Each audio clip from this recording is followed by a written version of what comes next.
News bulletin में आपका स्वागत है। आइए जानते हैं बिहार की 30 फटाफट बड़ी खबरों को। नीतीश के मंत्री बोले सदन के सभी सदस्य शराब पीते हैं। मंत्री के बयान पर आपत्ति जताते हुए विजय चौधरी ने इसे बिल्कुल गलत बताया। वहीं राष्ट्रीय जनता दल ने मंत्री से इस्तीफे की मांग कर दी है। राज्यसभा चुनाव के ऐलान के साथ ही राजनीतिक हलचल तेज हो गई है। जानकारी के अनुसार नितिन नवीन उच्च सदन नहीं जाएंगे।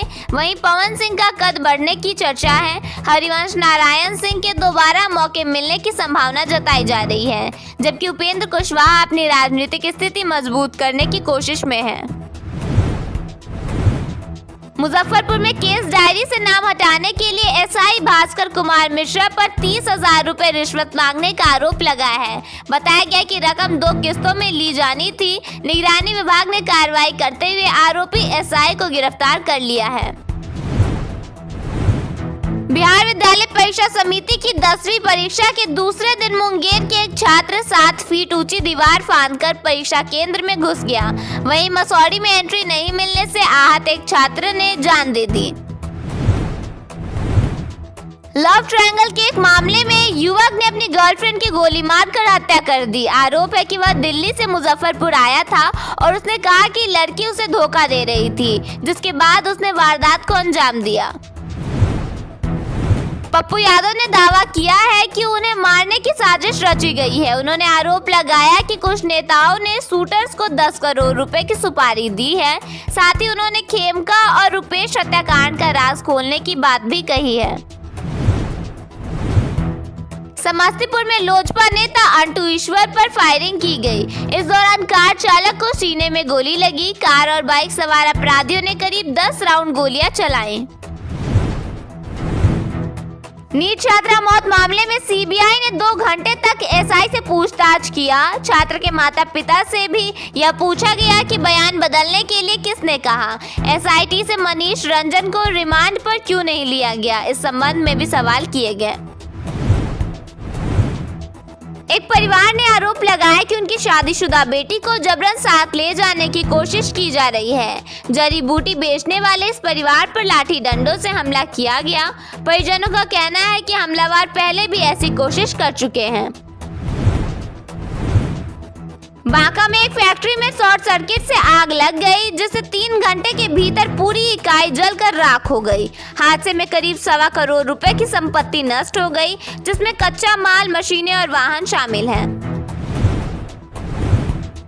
जमुई में जमीन विवाद को लेकर पुलिस के सामने 2 पक्षों में झड़प हो गई। इस घटना में 6 लोग घायल हो गए, जिन्हें अस्पताल में भर्ती कराया गया है। आरोप है कि संचालक जबरन बस चला रहा था।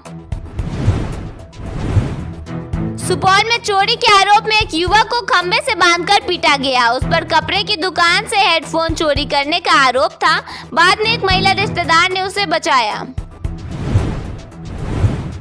क्रिकेटर ईशान किशन की हाइट और उनकी गर्लफ्रेंड को लेकर पाकिस्तान में गूगल पर लगातार 3 दिनों से सर्च किया जा रहा है। चर्चा में यह भी कहा गया है कि 5 फीट का लड़का टीम पर भारी पड़ रहा है।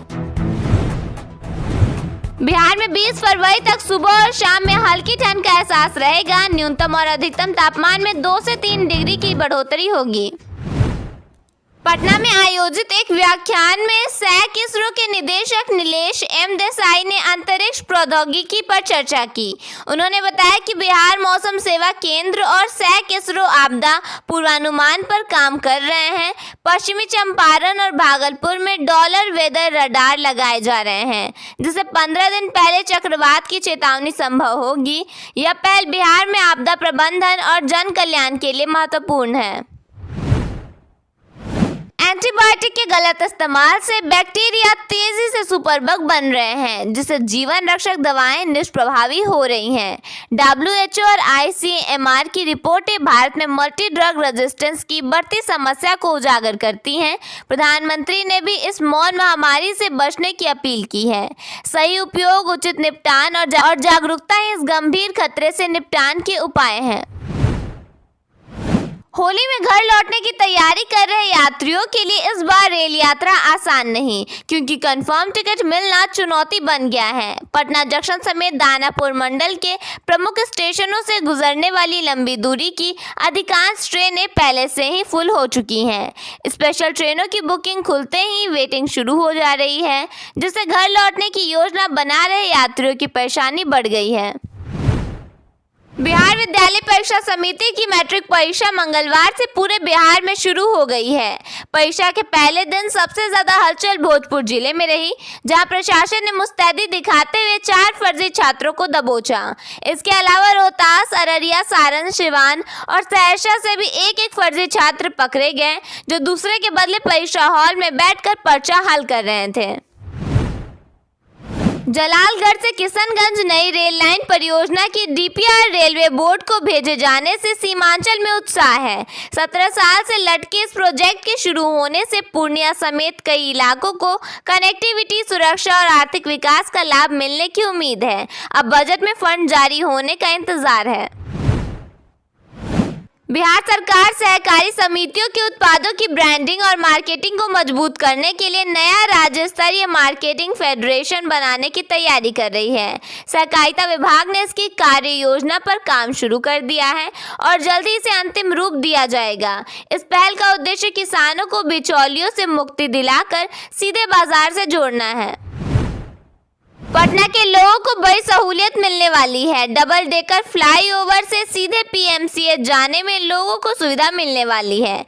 डबल डेकर फ्लाईओवर से रैंप बनाकर पीएमसीएच में बन रही मल्टी लेवल कार पार्किंग से जोड़ा जाएगा। अप्रैल तक यह काम पूरा होने की संभावना है। इसके बाद बिना ट्रैफिक जाम के लोगों को पीएमसीएच परिसर में जाने में सहूलियत होगी। नीतीश सरकार ने पैतृक जमीन पर घर बनाकर रहने वाले परिवारों को बड़ी राहत दी है। अब दादा या पिता की जमीन पर नया घर बनाने के लिए अपने नाम की जमीन रसीद जरूरी नहीं होगी। बिजली कंपनी ने निर्देश दिया है कि केवल वंशावली के आधार पर नया बिजली कनेक्शन जारी किया जाएगा। इससे पारिवारिक बंटवारा न होने के कारण कनेक्शन से वंचित लोगों को फायदा मिलेगा। सरकार ने सासाराम के बीपीएल उपभोक्ताओं के लिए मुफ्त सोलर पैनल योजना शुरू की है। इससे बिजली बिल खत्म होगा और ग्रीन एनर्जी को बढ़ावा मिलेगा। उपभोक्ता 28 फरवरी तक सुविधा ऐप या प्रमंडल कार्यालय के माध्यम से आवेदन कर सकते हैं। रोहतास में लगभग 97,773 परिवारों को लाभ मिलेगा, जिससे उनकी बिजली पर निर्भरता कम होगी और आर्थिक राहत मिलेगी। बिहार में मौसम बदल रहा है। पछुआ हवाओं के कारण सुबह शाम हल्की ठंड महसूस हो रही है। दिन में धूप के साथ थोड़ी गर्मी है। मौसम विभाग के वेदर फोरकास्ट के अनुसार अगले कुछ दिनों तक तापमान में बड़े बदलाव की उम्मीद नहीं है। उतार चढ़ाव जारी रहेगा।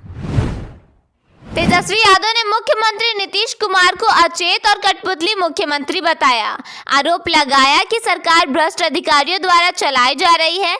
नीतीश ने पलटवार करते हुए तेजस्वी से 2024 में सरकार गिराने के लिए विधायकों को दी गई राशि पर सवाल उठाया। बिहार विधानसभा के बजट सत्र के दौरान हुई इस तीखी नोकझोंक से राज्य की राजनीति में गर्माहट आ गई है, जिससे राजनीतिक तापमान बढ़ गया है। भागलपुर बिजली विभाग ने 5,000 या अधिक बकाया वाले उपभोक्ताओं के खिलाफ सख्त कार्रवाई का निर्णय लिया है, जिसमें बुधवार से कनेक्शन काटे जाएंगे। 5,800 बकायादारों की सूची तैयार है। विभाग ने समय पर भुगतान की अपील की है, ताकि बिजली आपूर्ति सुचारू रहे और चोरी पर अंकुश लगे।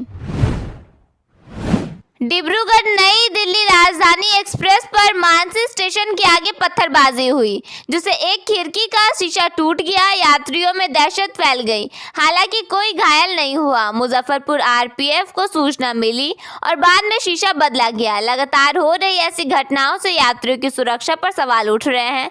मानसी में मामला दर्ज कर आरपीएफ और जीआरपी जांच में जुटी है। बिहार और बंगाल एसटीएफ ने भागलपुर के मधुसूदनपुर में एक मिनी गन फैक्ट्री का भंडाफोड़ किया। इस कार्रवाई में 5 आरोपी पकड़े गए, जबकि मुख्य आरोपी मोहम्मद फैसल भागने में सफल रहा। मौके से 20 अर्धनिर्मित पिस्तौलें, 3 लेथ मशीनें और अन्य दस्तावेज बरामद हुए। यह फैक्ट्री एक किराए के मकान में चल रही थी। पुलिस फरार आरोपी और उसके सहयोगी की तलाश कर रही है।